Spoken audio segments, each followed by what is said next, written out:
Israel, Iran దేశాల యుద్ధమేఘాలు అలుముకున్నాయి. ఇజ్రాయెల్పై ప్రతీకారం తీర్చుకుంటామని Iran ప్రకటన పశ్చిమాసియాలో ప్రకంపనలు సృష్టిస్తున్నాయి. ఇజ్రాయెల్పై దాడులు చేసేందుకు ఇరాన్ ఉరకలేస్తుంది. ఏ క్షణంలోనైనా ఇరాన్ దాడులు చేసే అవకాశం ఉందని అమెరికా నిఘా వర్గాలు సైతం హెచ్చరించడం తీవ్ర కలకలం సృష్టిస్తోంది. మరోవైపు ఇజ్రాయెల్ కూడా అలర్ట్ అయింది. తాము ఎలాంటి దాడినైనా ఎదుర్కోవడానికి పూర్తి స్థాయిలో సిద్ధంగా ఉన్నామని ప్రకటించింది.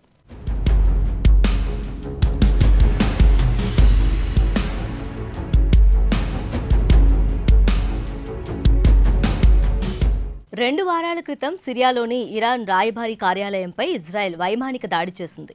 ఈ దాడిలో ఇరాన్కు చెందిన కీలక సైనిక అధికారులు మృతి చెందారు. దీంతో ఆగ్రహించిన ఇరాన్ ప్రతీకారం తీర్చుకుంటామని ప్రకటించింది.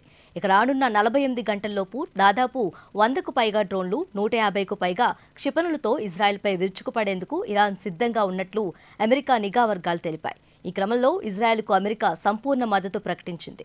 ఇజ్రాయెల్ను రక్షించేందుకు తమ వంతు సాయం చేస్తామని అగ్రరాజ్యం స్పష్టం చేసింది.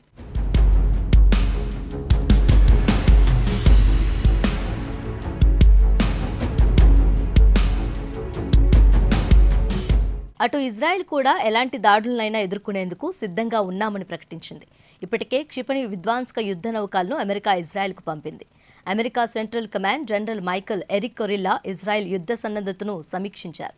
అయితే ఇజ్రాయెల్కు అండగా ఇరాన్పై అమెరికా దాడి చేస్తే తాము సహకరించబోమని కొన్ని అరబ్ దేశాలు తేల్చెప్పాయి. ఖతర్, కువైట్ వంటి దేశాలు ఇరాన్పై దాడికి తమ దేశ గగనతలాన్ని గానీ స్థావరాలను గానీ వినియోగించుకోవడానికి అనుమతి ఇవ్వబోమని స్పష్టం చేశాయి.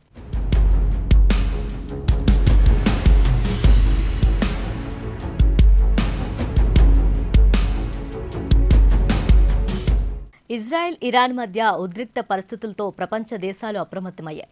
America, Britain, Bharat, France, China తదితర దేశాలు ఇరాన్, ఇజ్రాయెల్లోని తమ పౌరులకు హెచ్చరికలు జారీ చేశాయి. భారత పౌరులెవరూ ఇజ్రాయెల్, ఇరాన్కు ప్రయాణాలు చేయొద్దని విదేశీ వ్యవహారాల శాఖ సూచించింది. ఈ ఉద్రిక్తల నేపథ్యంలో ఇరాన్, ఇజ్రాయెల్ దేశాల్లో ఉన్న భారతీయులు తీవ్ర ఆందోళన చెందుతున్నారు. యుద్ధం జరిగితే తమ పరిస్థితి ఏంటని భారత ప్రభుత్వం అండగా నిలవాలని కోరుతున్నారు.